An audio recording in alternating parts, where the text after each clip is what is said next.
Welcome to my channel. I'm Scott, and in this video I'm going to walk you through the process of valuing Udemy stock by analyzing their financial statements and dissecting their financial ratios so we can determine if it's a buy or a sell. Let's get started with the model. This is a small cap company, 1.2 billion market cap. They're trading at $8 a share and they have 150 million shares outstanding. Udemy offers skill acquisition, development, and validation courses for individuals and organizations. I've done some of their courses. I really like it.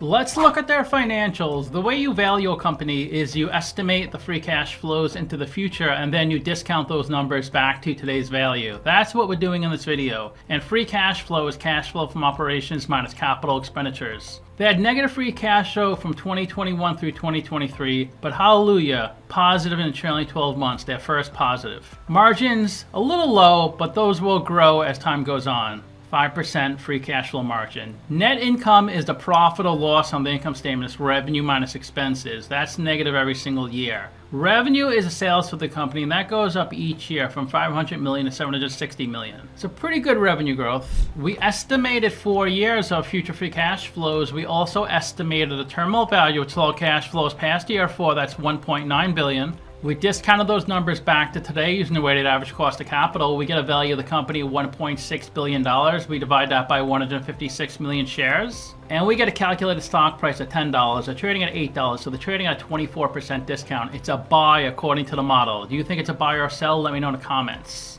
Simply Wall Street is really bullish on this one. They're at $32 a share. They say they're 76% undervalued. Almost every stock on Simply Wall Street is undervalued, and a lot of them are really undervalued. There are 42 companies in the same industry as Udemy, and if they have a number in red, they're worse than the median. If they have a number in blue, they're better. They don't spend much in CapEx, 14 million, lower than the median average. A good debt to equity ratio, 0.1 for every dollar of equity, 10 cents of debt. Free cash flow is okay at 40 million. They rank 13th in market cap. Looks like it should be 11th, 1.2 billion.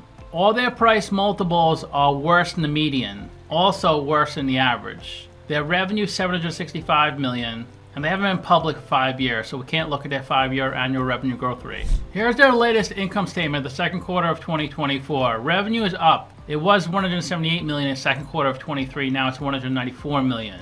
So it's about a 10% growth, maybe a little less. Cost of revenue's gone down. That's good to see. So their gross profit looks really good. It went from 100 million to 120 million. They spent a lot of marketing, 87 million. That's up 9 million from last year. R&D, 32 million. G&A, 27 million. So total expenses, 147 million, up from 130 million. So their operating loss is similar to last year, a little better. They received 5.2 million of interest on their investments. They had a negative 11 million in other. So their pre-tax loss is 31 million. They paid 800,000 in taxes. So net loss of 32 million. Last year was a net loss of 26 million. And they're adding shares. Last year 148 million, now 153 million. So their numbers don't look so great, at least in the second quarter. So to summarize, I have them trading at a 24% discount. I rank them 5 out of 10. Would I buy them 2 out of 10?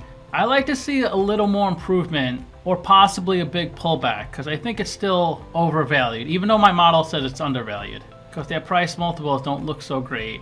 I've made the most money personally by buying really good stocks at a good price. Like I'm up 150% on Berkshire Hathaway. I'm up 250% on New Bank Holdings. I'm up over 100% on Meta. For example, I would not have invested in Nvidia 15 years ago, even though I'd be a multimillionaire now. If I did that with so many companies, I'd lose all my money. I can't put money into all these risky stocks because it's like a crapshoot. I like when companies prove themselves and then eventually if there's a pullback, I could get in. I try to avoid putting my money in harm's way.